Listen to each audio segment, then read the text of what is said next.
He was not born a king, but he ruled like one.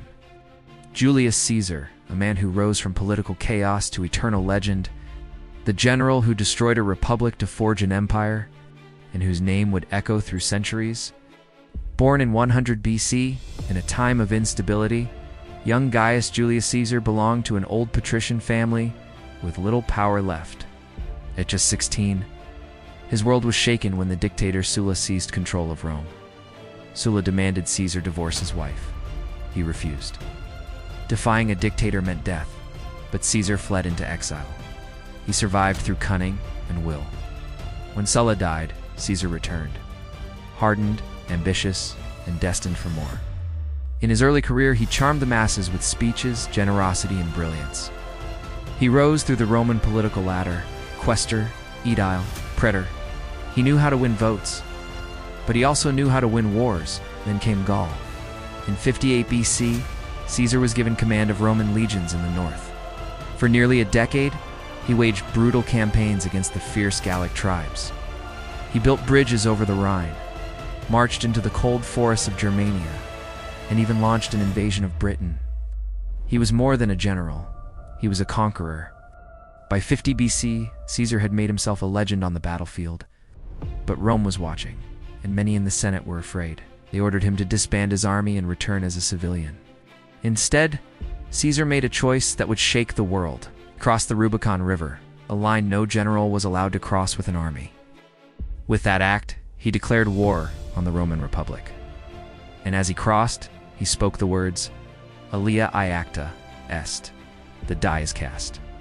What followed was a civil war that engulfed the Roman world. Caesar marched on Rome. Pompey the Great, once his ally, now stood against him.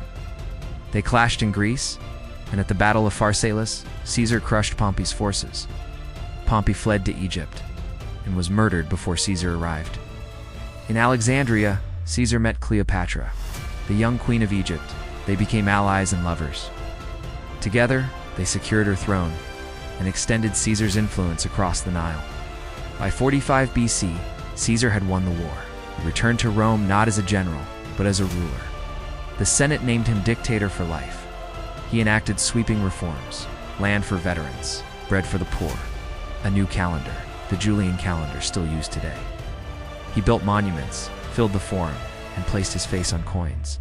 But the more power he gained, the more enemies he made. He dressed in purple robes.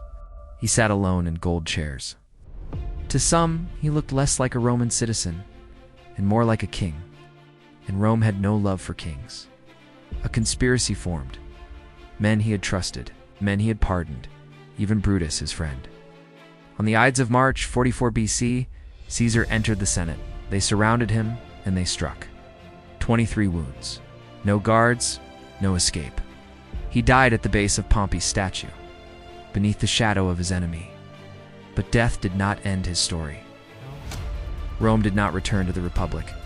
Instead, it descended into more civil war, until his adopted heir, Octavian, became Augustus, the first emperor. The name Caesar became a title, passed down through emperors, echoed by czars and kaisers. Coins still bear his image. Statues still stand. And every empire that followed knew his name. He wasn't just a man, he was a turning point in history. The Republic died with him, and from his ashes, Rome became eternal. Julius Caesar is the man who destroyed the Republic and became immortal.